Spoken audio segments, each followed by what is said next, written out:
This is the narcissist's response. When they lose control, that makes them suffer until old. Okay, everyone, it's time for another episode about narcissists. To cut to the chase, I'd want to discuss what happens when a narcissist loses power over another individual. My experience has taught me that narcissists are emotionally fragile individuals intent on harming others. Due to their extreme dependence, they constantly seek the approbation of others. They continue to appear superior and conceited despite their inability to contribute. Nevertheless, despite their incapacity to provide anything of value, they are able to garner all the attention. Narcissists are like unwanted gifts wrapped in attractive paper. They are attractively packaged on the outside, but contain nothing but soil and stones on the inside. Narcissists require dominance to protect their fragile selves and their sense of self-importance. Despite their arrogance, they hold themselves in extremely low regard.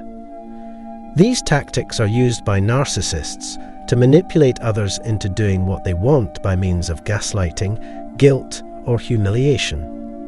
Understanding the destructive behaviors of narcissists and how they affect their victims can provide you with a sense of security in your relationship. Otherwise, you will likely continue to experience confusion, resentment, embarrassment, and isolation because you are always in the dark. There are more subtle forms of narcissistic manipulation than others. Narcissists may manipulate using criticism, self-doubt, and a lack of closeness. What fascinates me is how they deal with the situation, which is revolting to say the least. What do you believe their response will be? You should likely compose your opinions in advance. Narcissists have an unquenchable desire to feel in control of as many individuals as feasible. A narcissist will do anything to maintain this status quo. More often than not, narcissists advance to power through manipulation and playing the victim, rather than through violence. They are attempting to earn people's love and attention, but they are going about it in the wrong manner.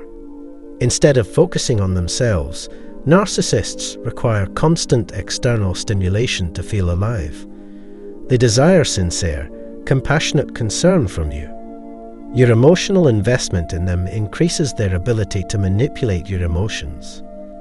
Be wary of a narcissist's ability to manipulate your emotions when interacting with him or her.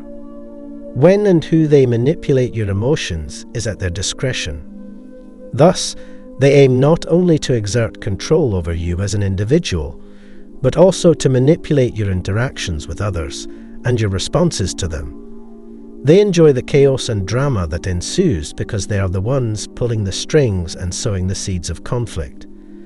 This means that a narcissist will become increasingly uneasy, agitated, and furious the longer it takes for you to re-establish emotional contact with them. If the narcissist heavily relied on you, your departure is likely to have a devastating influence on them. This video explains why the narcissist cares about the quantity of narcissistic supply you provide. With increased availability comes increased potential for waste. However, when a narcissist loses control over a victim, it signifies that the victim has effectively reclaimed power. They have decided to either alter their interactions with the narcissist or sever all ties with them. And knowing this causes narcissists to become enraged. Narcissists have difficulty accepting rejection because they believe they are deserving of being in charge and cannot accept that the other person has chosen to cease communicating with them. Even if the narcissist loses control of a minor amount of their supply, they will feel threatened. Thus, they have multiple options for responding to the catastrophe. Narcissists may respond by emphasizing the advantages they already possess, or by revealing advantages they've been testing in covert. Narcissists may give the impression of having quickly moved on due to their strong need to be continually affirmed and to avoid feeling insignificant. But the narcissist employs it as a defense mechanism.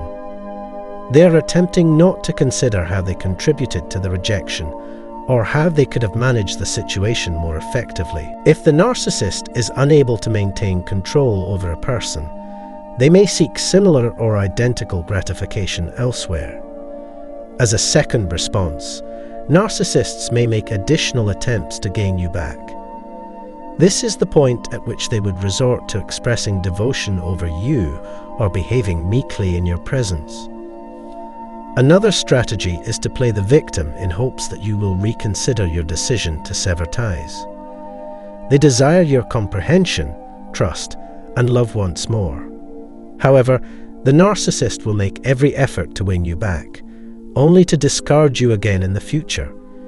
Because advancing one's own interests is their primary motivation, when a narcissist feels helpless, he or she may pursue vengeance. Certainly, this is something that every narcissist desires, but some will place a higher value on it than others. Narcissists are preoccupied with you because they want something from you, typically money, affection, or sexual favors. If they cannot possess you or maintain control over you, they do not want anyone else to desire you or be in your vicinity. They are working so hard to turn your supporters against you for this reason. Typically, their retribution consists of vicious assaults on one's reputation. However, narcissists can use their flying monkeys to disseminate lies and rumors about you in an attempt to undermine your honesty and morality. They will once again play the victim card, but this time they will portray you as heartless, self-centered, and utterly insane. They want you to regret moving on or altering your treatment of them. Furthermore, narcissists have a variety of methods for administering punishment, such as attempting to inflict you with extreme pain. This is why a narcissist's defamation campaign is as severe as any punishment imaginable. When unable to impose their will on another person, narcissists frequently reach rock bottom.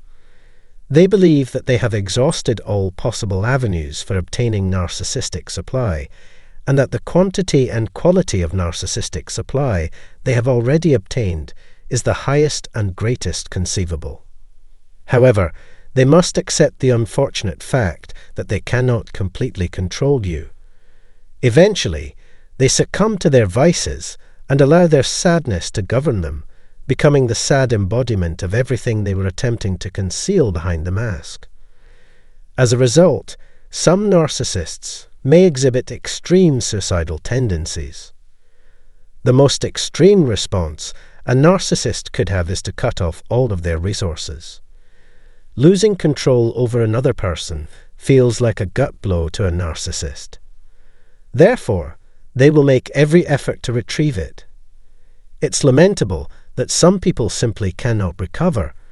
If we are to heal and find pleasure once again, we must rid our lives of narcissists who place power and control above everything else. And for this, I anxiously await your response, as I believe each of you may have unique perspectives and experiences on this matter. How did the narcissist react when they realized they could no longer exert control over you? Is it conceivable that they have changed their supply? Did they develop a pathological fixation on retribution? They must have reached the lowest point, right? Please share your thoughts in the section below marked comments. However, that is all I have to say at this juncture. Consider giving this video a like and sharing it with others if you found it helpful. I value your time and attention always. Thank you a great deal.